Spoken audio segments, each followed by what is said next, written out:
From Pacifica, this is Democracy Now! In my view, tearing up the agreement is the best option. This agreement is a fraud.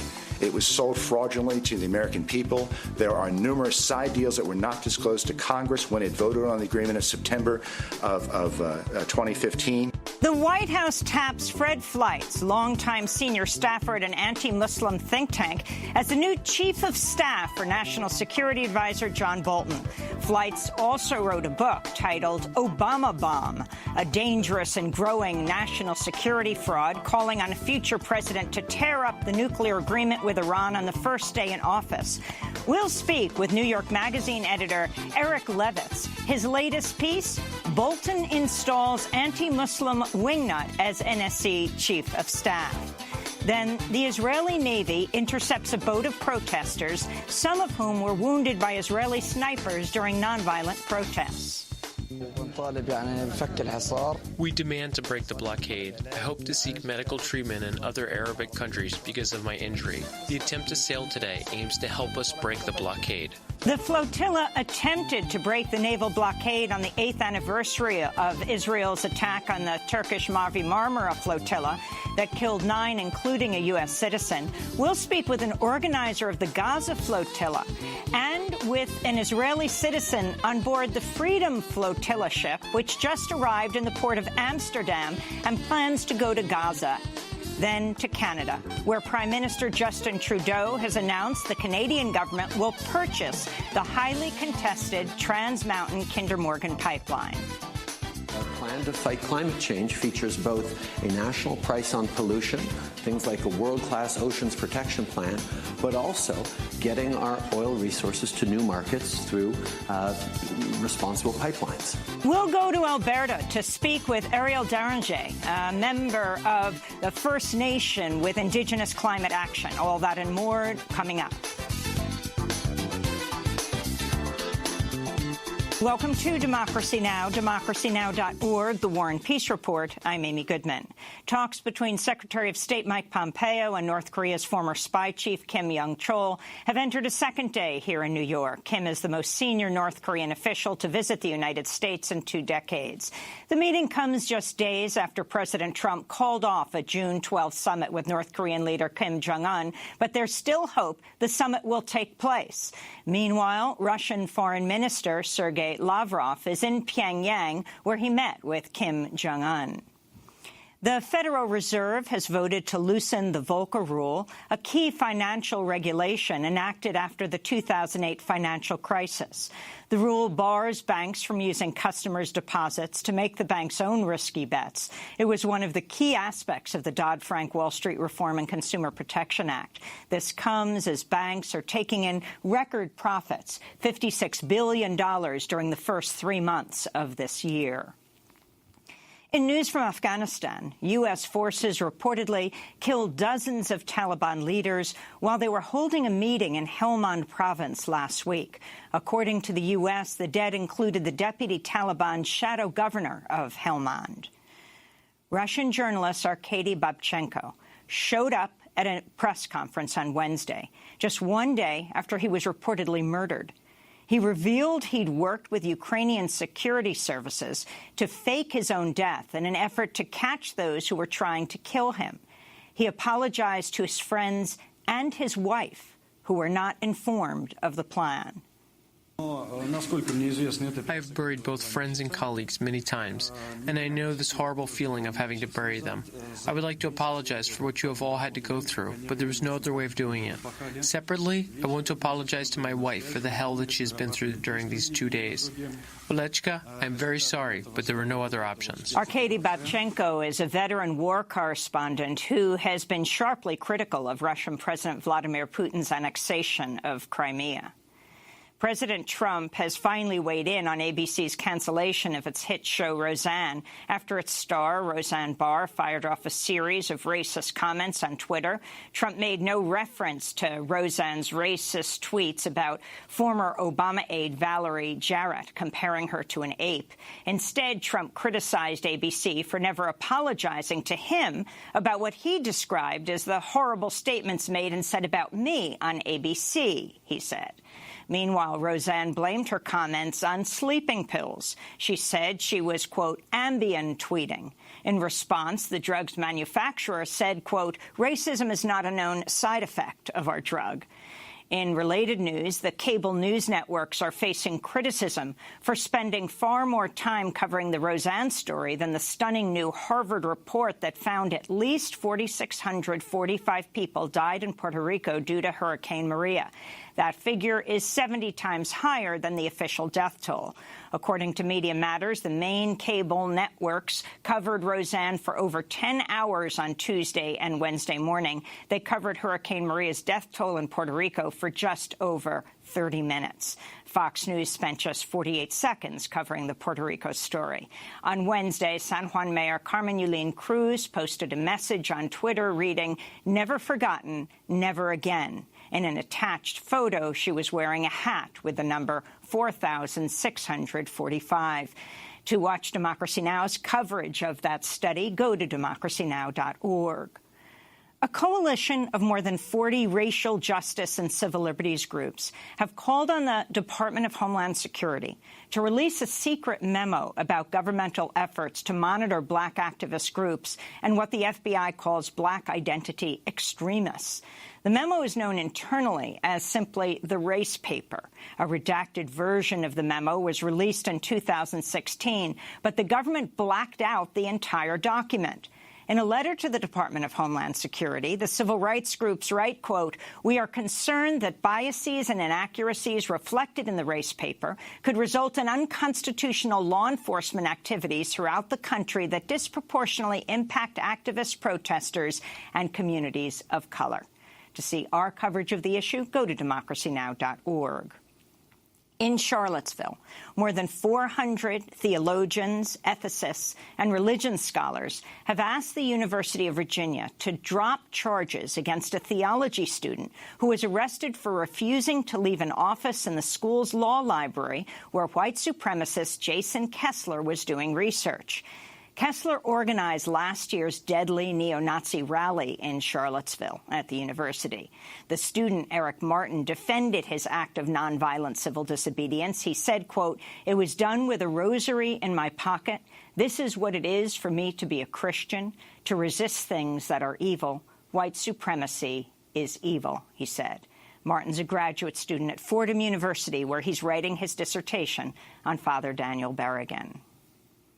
In environmental news, a former top attorney for the chemical industry has been named to lead the Environmental Protection Agency's Superfund task force. Stephen Cook worked for 2 decades at the chemical giant LyondellBasell. Think Progress reports Cook will now be responsible for overseeing the cleanup of Superfund sites polluted by his former employer. Illinois has become the 37th state to ratify the Equal Rights Amendment guaranteeing equal rights for women. This potentially means just one more state is now needed for the ERA to be added to the U.S. Constitution. The proposed amendment states equality of rights under the law shall not be denied or abridged by the United States or by any state on account of sex. The amendment was passed by Congress in 1972. Here in New York, Harvey Weinstein has been indicted on charges of rape in the first and third degrees and a criminal sexual act in the first degree. If convicted, he could face up to 25 years in prison. The movie mogul was arrested last week on charges related to 2 women. A total of more than 100 women have accused him of sexual misconduct. Weinstein is expected to plead not guilty. At the White House Wednesday, a 13-year-old student reporter named Benji Shukran took part in the White House press briefing. Press Secretary Sarah Sanders briefly choked up while answering his question about school shootings. We recently had a lockdown drill. One thing that affects mine and other students' mental health is to worry about the fact that we or our friends could get shot at school. Specifically, can you tell me what the administration has done and will do to prevent these senseless tragedies? I think that as a kid and certainly as a parent, there is nothing that could be more terrifying for a kid to go to school and not feel safe. So I'm sorry that you feel that way.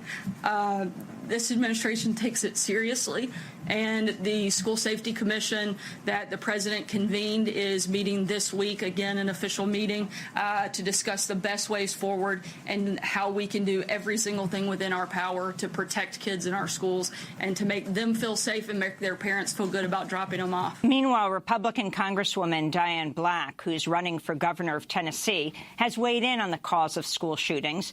Huffington Post reports Black recently told local pastors in Tennessee access to pornography was a root cause of gun violence in schools. In news from North Dakota, a water protector who took part in the protests at Standing Rock against the Dakota Access Pipeline has been sentenced to 36 months in prison. Michael Littlefeather Giron was arrested on October 27, 2016, while defending the Oceti-Sakowin Treaty Camp. He's been held in jail for the past year.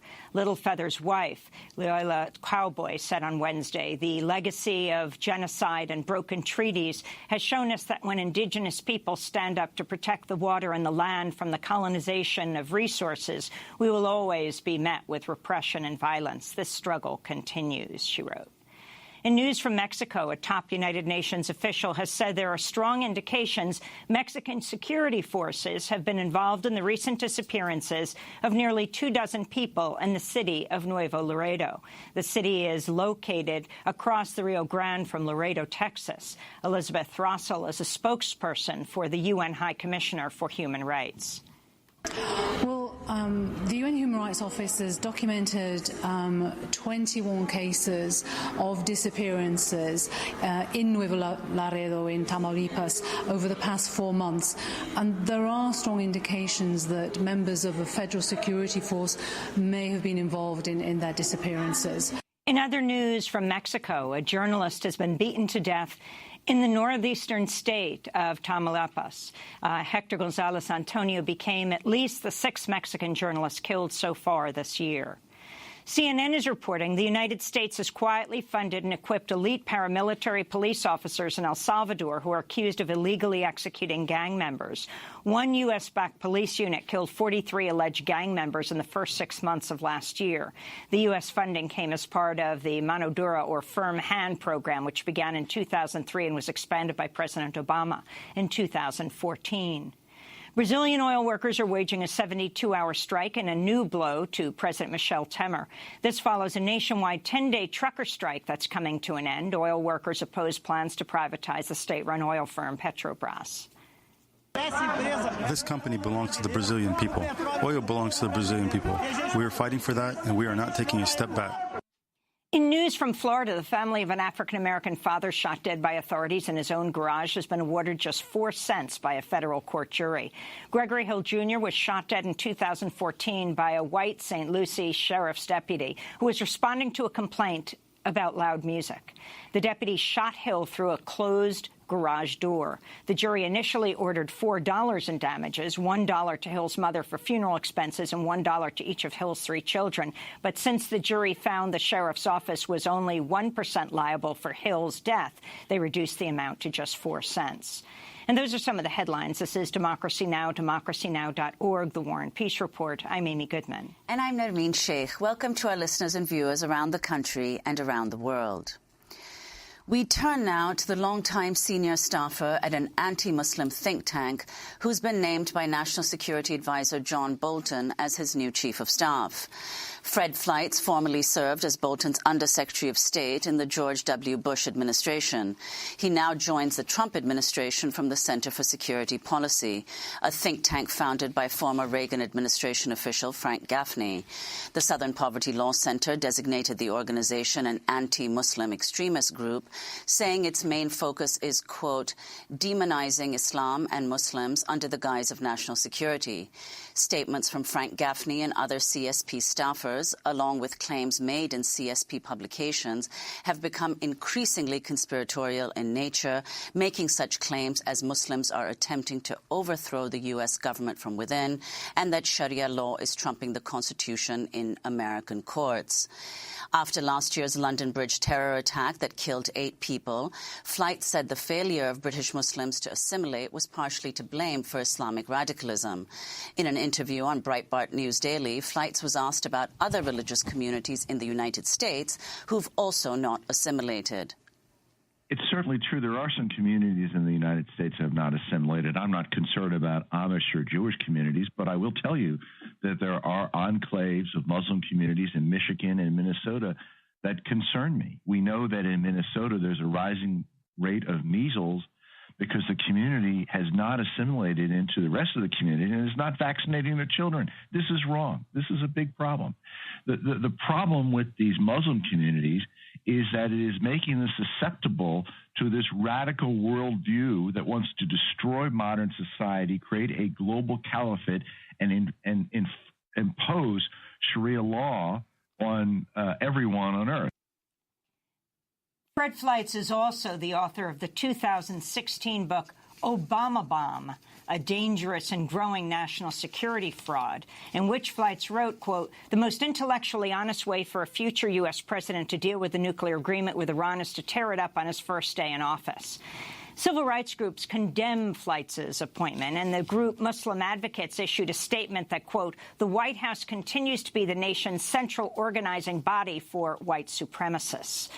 For more, we're joined by Eric Levitz, associate editor for New York Magazine's Daily Intelligencer, whose latest piece is headlined, "Bolton Installs Anti-Muslim Wingnut as NSC Chief of Staff." Welcome to Democracy Now!, Eric. Yeah, thanks. Why don't you just lay out who Fred Fleitz is, this man that John Bolton has just appointed as his Chief of Staff? Sure. Well, Fleitz and Bolton go back many decades, so they actually did a little bit of work together under the first Bush administration when Fleitz assisted him with intelligence, and then under the second Bush administration, Fleitz was Bolton's chief of staff.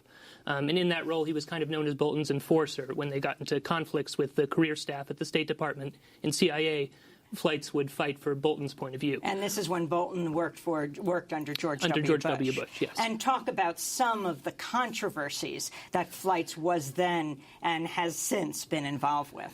Sure. Well, in that particular period, a special point of contention was that Bolton wanted to give this speech about Cuba pursuing biological weapons, and he had very belligerent language that he wanted to convey this point in that put off analysts at the CIA, at the State Department. They did not feel either that intelligence supported what Bolton wanted to say or that it would be diplomatically wise for him to say what he wished to. And the controversy over this got so intense that and Fleitz was so forceful in advocating Bolton's view that one of the career staff, Christian Westerman, in an email that was later disclosed, said that Fleitz was having an effect on his health and well-being and interest in serving in government. And this is, especially relevant given that the Trump administration has these conflicts with the so-called deep state, and bringing in Fleitz suggests that, they're going to escalate those conflicts. And also in 2011, he insisted against the position of 16 or 17 intelligence agencies, U.S. national security agencies, that Iran was in fact on the cusp of getting a nuclear weapon. And this is especially relevant since he's said multiple times that Trump should tear up the agreement as soon as he's in office. And Fleitz has spent a lot of the past couple of years. He has a column in the National Review, and almost every single column is about, Trump, please get around to killing this deal now. So he's very intensely anti-Iran. He shares all the pillars of John Bolton's worldview on foreign policy. Well, let's go to John Bolton speaking on Fox News in 2015. Ambassador, you've written an op-ed today in the New York Times, and here's the headline. It's an eye-catcher. To stop Iran's bomb Iran. What do you mean? Well, the negotiations, whether they lead to an agreement or not, are not going to stop Iran from getting nuclear weapons. They're so far advanced now, the concessions they've made are so trivial and easily reversible that the deal actually legitimizes Iran's existing nuclear program. So my conclusion is not a happy one, but given that if Iran gets nuclear weapons, so will Saudi Arabia, Egypt, Turkey, and maybe others, that just as Israel twice before has struck nuclear weapons programs in the hands of hostile states, I'm afraid, given the circumstances, that's the only real option open to us now. So that's John Bolton speaking in 2015 saying that Iran should be bombed. Yeah, and, he shares that opinion with, I believe, Mike Pompeo, the new Secretary of State, has voiced similar views, and we can be confident that Fleitz is no less reluctant to use military force against Iran or any other American adversary. Fleitz, you also write, until he was just tapped, is Senior Vice President of Frank Gaffney's Center for Security Policy, an Islamophobic think tank. Talk about the things he has called for during that time, or what the think tank has called for. Yeah, so, like Bolton also actually entered government from the Gatestone Institute, which is also an anti-Muslim think tank, and both of them are less flamboyantly Islamophobic than the institutions they were working for, but they've been happy to collect paychecks from them. And the Center for Security Policy, its core belief is that Islam is not a religion. It should not be protected by the First Amendment because it is actually a totalitarian political ideology. And they are sort of self-identified neo-McCarthyite.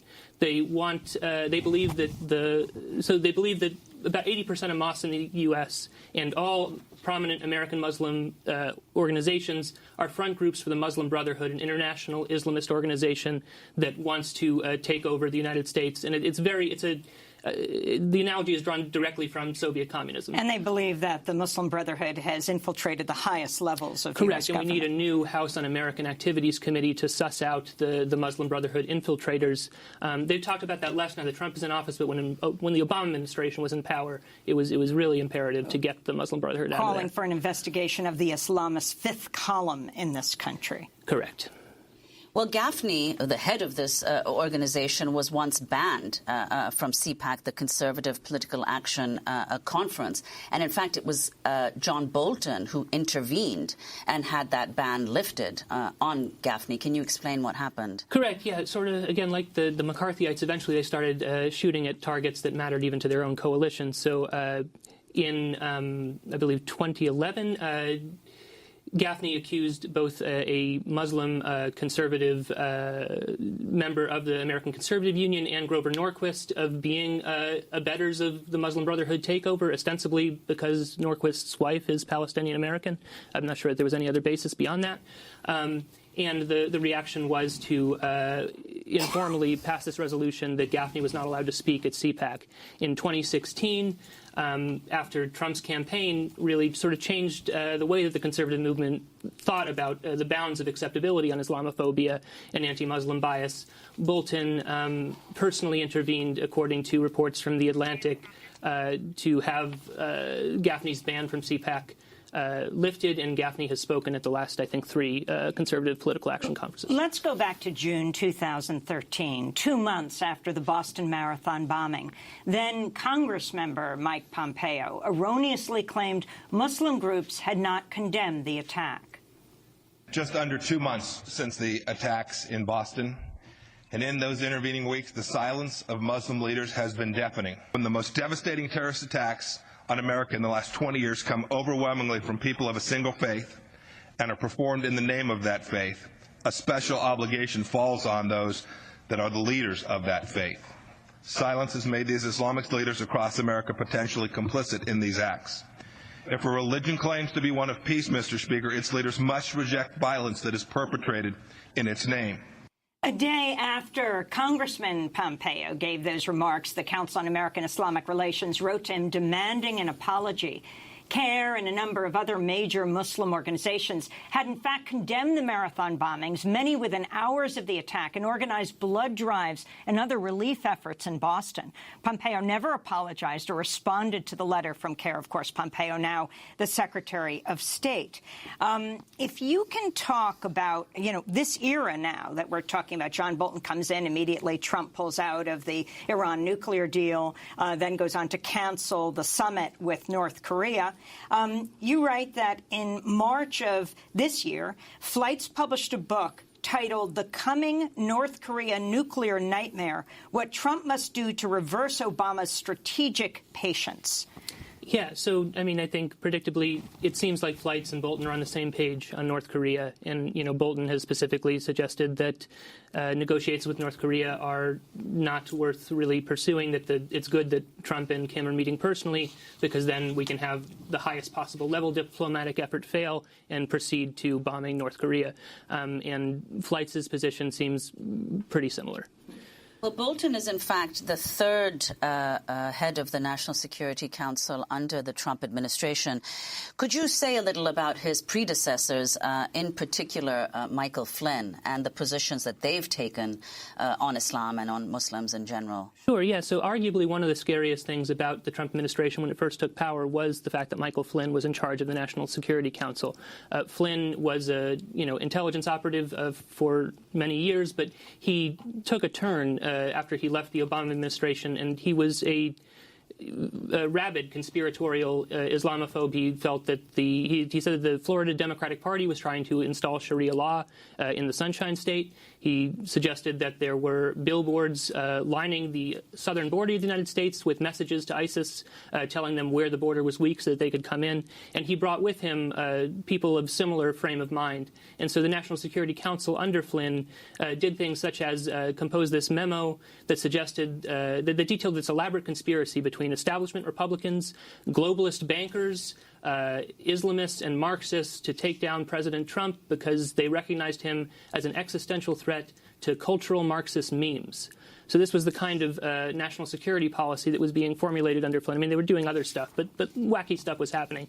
H.R. McMaster came in. He's much more conventionally hawkish. He cleared out the crazies, and now McMaster is gone, Bolton's in, and he's reshaping the National Security Council in his image, and we're going to get a more intensely hawkish and more Islamophobic. Well, you've compared the response that Democratic Congressmember Keith Ellison received for his previous associations with the Nation of Islam when he was running for DNC chair, and the response that these presently Islamophobic figures have received as they've been appointed in the Trump administration. So could you talk about that discrepancy? I think that this is just really very well illustrates the fact that we live in a country where bigotry against Muslims is fundamentally seen as acceptable. So Keith Ellison, when he was running for DNC chair, he was a congressman from Minnesota who had decades ago had a relationship with Louis Farrakhan's organization. In 2006, he had denounced Louis Farrakhan, had denounced anti-Semitism and bigotry, had no relationship with it for a decade, and he had also spent most of the past year campaigning for a Jewish candidate for president. Nonetheless, none of this absolved the fact that he had once had a relationship with an anti-Semite, and he needed to release a statement clarifying that he does not believe in this and that it was the subject of controversy. New York Times columnists wrote articles about, are Democrats, do they have their own hateful populism within their tent? So then you have Bolton and Fleitz, and the strongest defense you can make for either of these men is that they haven't been as Islamophobic as the organizations that they represent. And yet that didn't apply in Ellison's case. And, you have these people who are currently members of anti-Islamic groups, have never denounced the views of those institutions, in fact, defend those institutions very vociferously, and have on occasion made anti-Islamic remarks themselves. And this was barely a subject of conversation when they were appointed to the administration. Well, Eric Levitz, I want to thank you for being with us, Associate Editor for the New York Magazine's Daily Intelligencer. We'll link to your piece, Bolton installs anti-Muslim wingnut as NSC Chief of Staff. When we come back, we go to Gaza and to Amsterdam to look at the Gaza flotillas, the boats that are challenging Israel's embargo of Gaza and what's happened to them. Stay with us.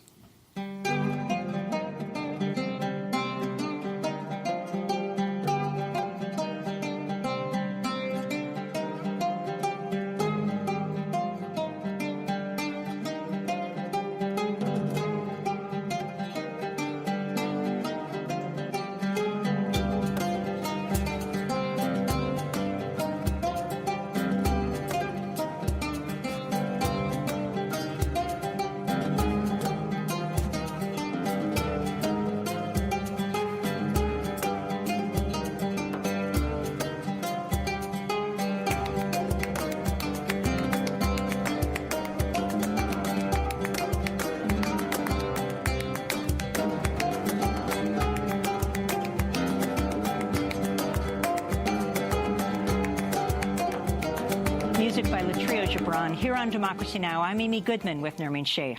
We turn now to Gaza, where a tentative ceasefire appears to have taken hold after Hamas said it had agreed to a truce with Israel. The fighting followed a recent wave of non-violent protests near Israel's militarized border with Gaza, in which Israeli snipers killed 116 Palestinians and injured thousands of others.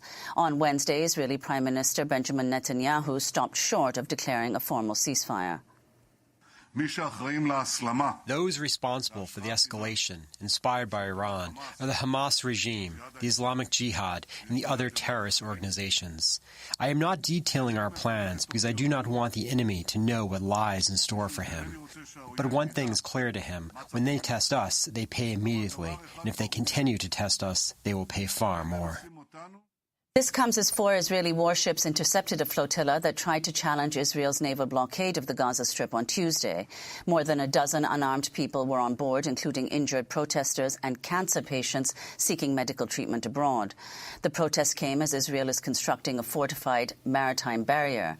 This is Mohammed Abu Aida, one of the flotilla participants.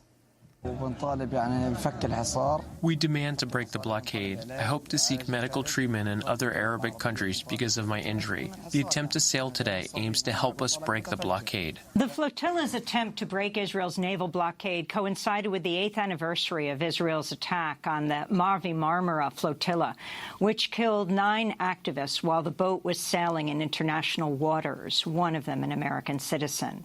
18-year-old Furkan Dogan. A 10th person died after 4 years in a coma. For more, we are joined by 2 guests. We go to Gaza, where Ramadana Hayek is with us, one of the organizers of the Gaza flotilla that tried to break the Israeli naval blockade Tuesday and was taken by Israeli military. And in Amsterdam, we're joined by Zohar Chamberlain Regev, an Israeli citizen who's on board the Freedom Flotilla ship, Al-Ada, the Return, which has just arrived in the port of Amsterdam. The flotilla set sail April 30th from the Norwegian port of Bergen and plans to arrive in Gaza in July. Regev has lived in Spain for the last 14 years and has participated in the coordination of the Spanish component of the Freedom Flotilla since 2012. She's also the owner of the women's boat to Gaza, which was seized in 2016, is still the object of court proceedings in Israel. We welcome you both to Democracy Now! Let's go first to Ramadan in Gaza. Talk about what happened to your ship and who was on it. How many people were there and what's taken place over these last few days?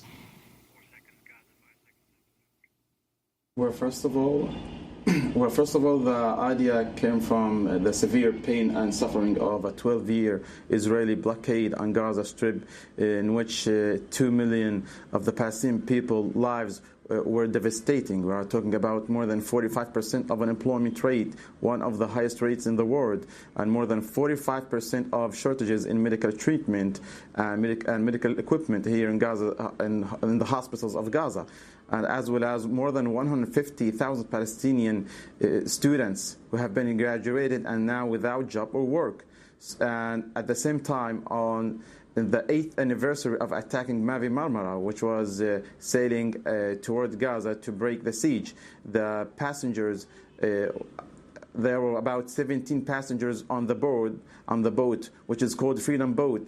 These passengers include patient people, cancers, and injured people, and also students who want to convey their message for the free world that we need to live as others in this world, and we want our basic human rights as others, and as the international conventions and international humanitarian law stated that. Secondly, after 14 nautical miles, the Freedom Flotilla boat was surrounded by 4 Israeli warships, and they shot on this boat, the Freedom Flotilla, and then they dragged them to Ashdod seaport. At 3:20, we lost contact with them, and then at 11 p.m., before 2 days ago at night, the Israeli forces released 14 out of 17 passengers, and after 3 hours, the Israeli side also released another 2 people. One of them is injured, and now 16 out of 17 are released now, except one man is called Suhail Al-Amoudi. He's one of the crewmen. And now we are making calls and contacts with the Red Cross and other international organizations to support and to protect this man, Mr. Suhail Al-Amoudi. Ramadan, have you been in touch with these passengers who've been released? Yes, I've been in touch with them, and I met them twice. And I felt and I saw a strong determination by them, all of them.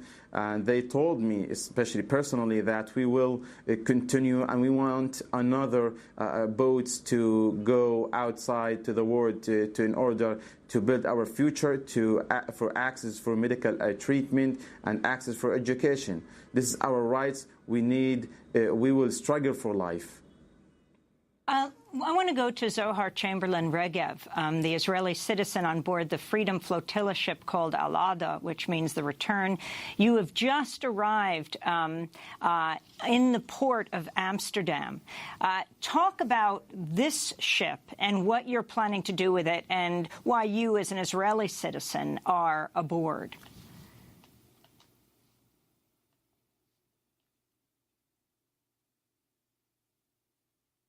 Thank you very much for having me, and I would like to speak about Al-Auda, the return. It's a boat that, as you said, left Norway about a month ago, and we've just arrived in Amsterdam. We're stopping in many ports on the way, as does the rest of the flotilla, the boats coming from Sweden. And our plan is to make the voyage just as important as actually reaching Gaza. Of course, we go with a message of solidarity and hope, and we're really humbled by the efforts of the Palestinians in Gaza to show the world that all they want is just to live a normal life, to be able to move about freely like most citizens of the world. And ours are just small efforts, but we try to amplify their voices through our action. So our boats will sail. There'll be 2 vessels sailing the Atlantic route and 2 smaller vessels, sailing vessels, will be going the canal route of Europe. Then we will join together in the Mediterranean and continue to Gaza from there. And Zohar, can you explain? As an Israeli, I feel like I have a double obligation to participate in this, because it's my own people who are inflicting this suffering on the Palestinians of Gaza. And what we try to convey is a message that we only try to protect human rights and make Israel comply with international law. We are not there to threaten or to provoke. We just think that it's time the international community held Israel accountable for what it's doing. And Zohar, can you explain why the ship is called the Return, Al-Auda?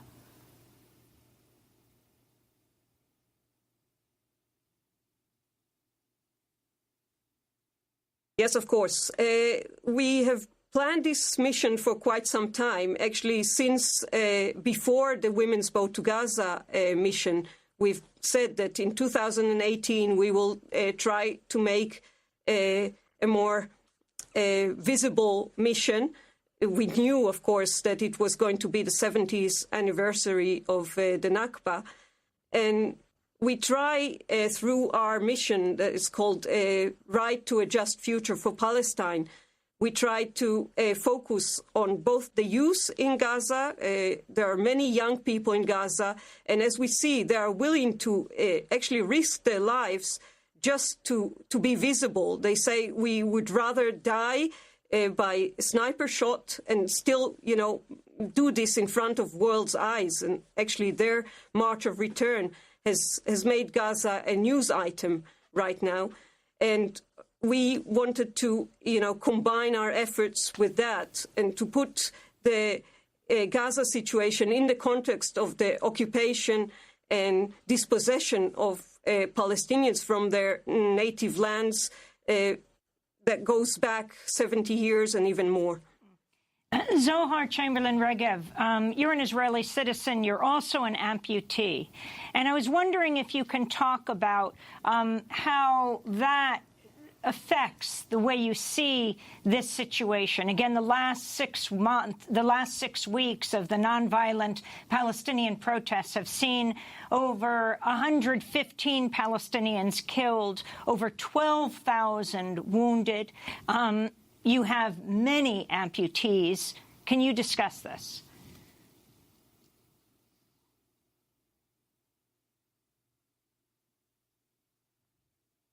Well, again, I must say, my experience, I was injured in a car accident, and of course I was taken to a hospital straight away, given, the blood I needed.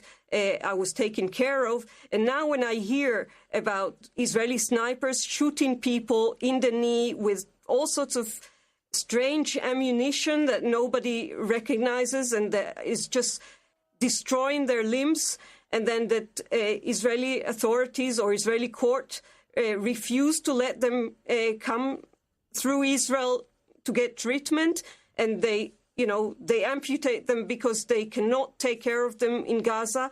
I think this is heartbreaking. I think this is really, really terrible.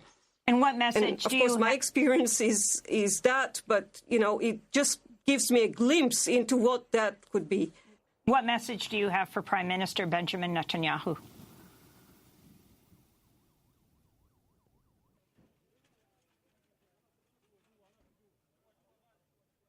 I've just heard in another part of your program that he was speaking about Hamas and being led by Iran. And we just want to look at the Palestinians in Gaza as human beings. And it's something very basic in Judaism. You should not do to others what you don't want done to yourself. So I think this is just very, very basic. Comply with international law, respect human rights, and this will be the best guarantee for the security of the people in Israel as well as Palestinians. I think it's just common sense. And Ramadan, can you talk about what you expect to happen next? What are you advocating for now?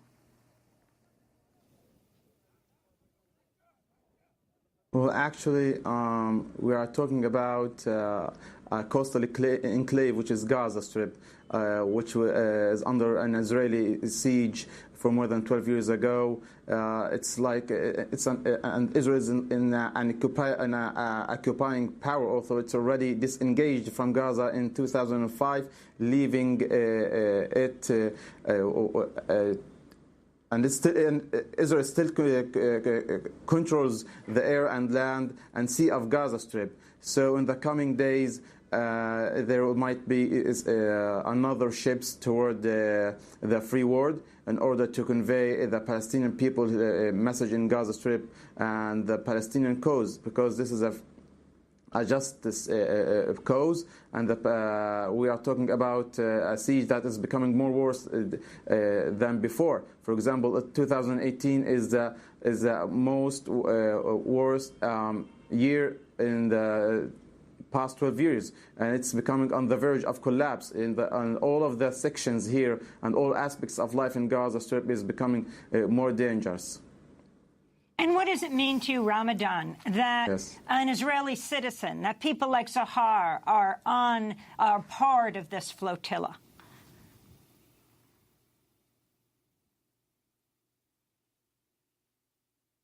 Well, actually, the international law and international conventions support humans regardless of their religion and racism. So Sahar, the Israeli citizen here, is coming to Gaza Strip, and the Palestinian people in Gaza are waiting with warm feelings for her and the other free people who will come here to support and to respect the human rights as her and as other free people on their boat, which is called the return or al-Awda boat. And we, as the Palestinians, respect, and we want also from the international community to make a pressure on the Israeli side to deal with the Palestinians as human rights, as human beings, and to respect and obey the international obligations. And Ramadan, today is the anniversary of the attack on the Mavi Marmara.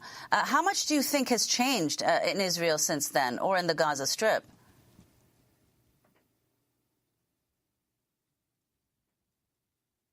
Well, it's the 8th anniversary of Mavi Marmara, and unfortunately, 9 of the Turkish activists were killed by the Israeli Navy forces. And today, the Palestinian people, especially the Freedom Flotilla or Freedom Boat, which was sailed before 2 days ago, they want to confirm for the world that we will continue the duty of this Mavi Marmara and other boats, and the duty of free people who can't come to Gaza Strip. The people here in Gaza Strip are going to do peaceful events and what they can do, and they will do their best to face the obstacles and challenges that have been imposed by the Israeli side. So, and they want the international community to make also another time a pressure on Israel to respect human rights and international conventions. We want to end with the 2010 interview that we did on Democracy Now! With filmmaker and activist Yara Lee, one of the few Americans on the Mavi Marmara ship that came from Turkey. She shared with us footage of the attack that she was able to save. 10 people ultimately died on that ship, 9 Turkish, 1 young American citizen. This was footage she was able to save after soldiers confiscated her equipment. When you show the video of the helicopters above, and we're showing that now, we see that there is, and we can hear below the sound of an explosion. What was happening there?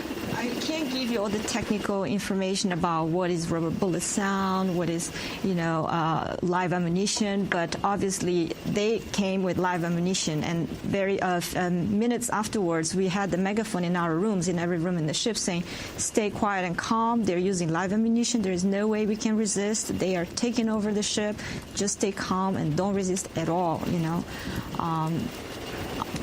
The other boats, they use rubber bullets and tear gas. They didn't kill people, but in our ship, they came to kill.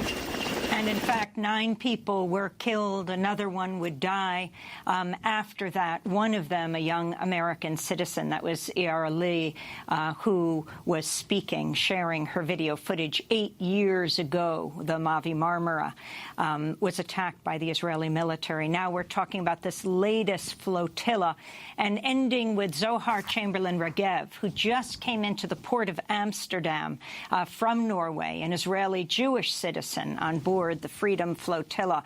Al-Ada is the name of your ship, the Return, the name of the march for the last 6 weeks, the peaceful challenge to the Israeli military in Gaza was also the March of Return. Can you talk about the people who are on your ship, how many people are on that ship, and who people represent, where they come from, Zohar?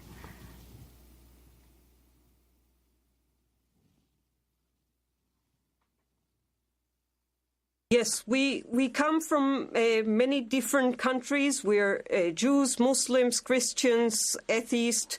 We have people from different nationalities. We try to keep the diversity. So right now, coming into Amsterdam, there was a Palestinian on board, is actually media, 2 American citizens. We have crew that are Swedish and Norwegian. We have people from Malaysia. Myself, an Israeli, but living in Spain, so we have this language diversity on the boat as well. And there'll be many more people coming on and getting off at the different ports, because we just want to give this impression we're regular people. We just want to, do our little bit to make this world a better place. And we believe that respecting human rights and stopping the violations of human rights of the Palestinian people in Gaza is what we need to do. We want to thank you both for being with us. Zohar Chamberlain-Regev, Israeli Jewish citizen on board the Freedom Flotilla in the port of Amsterdam. And speaking to us from Gaza, Ramadan Al-Hayek, one of the organizers of the Gaza Flotilla. The Gaza Flotilla trying to challenge the Israeli naval blockade of Gaza left the port filled with people needing medical assistance, as well as students and crew intercepted by Israeli naval forces. We'll continue to follow that flotilla, but when we come back, we go to Edmonton, to Alberta. The Canadian government has taken over the Trans Mountain Pipeline, the Kinder Morgan pipeline. We'll speak with an Indigenous activist about what this means. Stay with us.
Road, featuring Black Bear by a tribe called Red. This is Democracy Now!, democracynow.org, The War and Peace Report. I'm Amy Goodman with Nermeen Sheikh. We turn now to Canada, where Prime Minister Justin Trudeau has announced that the Canadian government will purchase Kinder Morgan's highly contested Trans Mountain Pipeline, vowing to commit taxpayer money to expanding the pipeline despite widespread Indigenous-led protests and a slew of lawsuits. If built, the Trans Mountain Pipeline expansion will triple the amount of oil flowing from Alberta's tar sands to the coast of British Columbia. Oil giant Kinder Morgan had said that if legal challenges were not resolved by May 31st, it would abandon plans to build the proposed pipeline expansion. The Canadian government stepped in and purchased the pipeline for $4.5 billion Canadian dollars, that's $3.5 billion American dollars, just days before this deadline. The decision has sparked widespread condemnation from First Nations and environmental activists who say that expanding the pipeline will increase pollution in Alberta's tar sands region, endanger Indigenous communities and increase greenhouse gas emissions. But Trudeau is championing the pipeline purchase as part of the country's efforts to fight climate change. Here's the Prime Minister speaking to Bloomberg Television on Tuesday.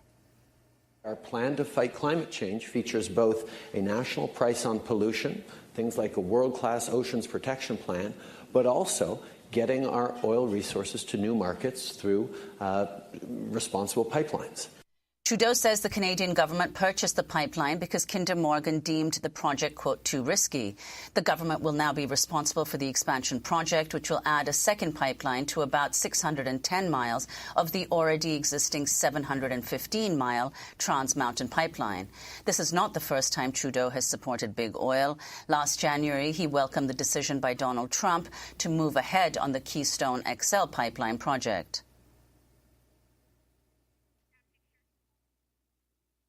Trump now. Keystone XL came up as a topic, and I reiterated my support for the project. I've been on the record for many years supporting it because it leads to economic growth and good jobs for Albertans. This is about the responsible approach on growing the economy and creating good jobs for Canadians while we protect the environment for now and for future generations. This is what Canadians expect of us. Government will now be responsible for the Trans Mountain Pipeline expansion project, which will add a second pipeline to about 610 miles of the already existing 715-mile pipeline. The expansion project has sparked widespread outcry by Indigenous groups in Canada, citing environmental concerns. Now some First Nations communities have expressed interest in buying stake in the Trans Mountain Pipeline. We now go to Edmonton, Canada, where we're joined by Ariel Deranger, the Executive Director of Indigenous Climate Action, a member of the Athabasca Chipewyan First Nation, recently wrote a piece for Canada's National Observer titled, "I Feel Betrayed by the Government and a System That Has Destroyed the Spirit of My People." Ariel, it was great to see you on Saturday at the Lightning in a Bottle Festival in Bradley, California. Now you're back in Edmonton. Talk about what has just taken place and the significance of the Canadian government buying the this pipeline. You know, what's just happened is just another chapter in the neo-colonial agenda of the Canadian government.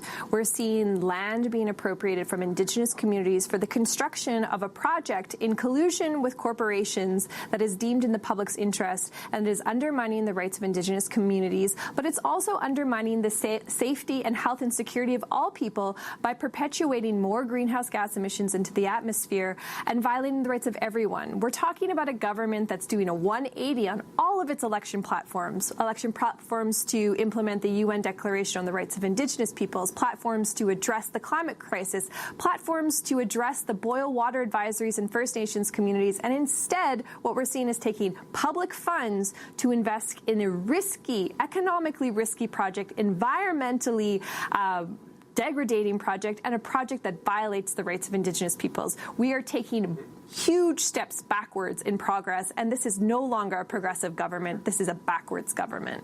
Well, could you talk about what Trudeau said about his commitment to Indigenous communities and the steps he's now taken?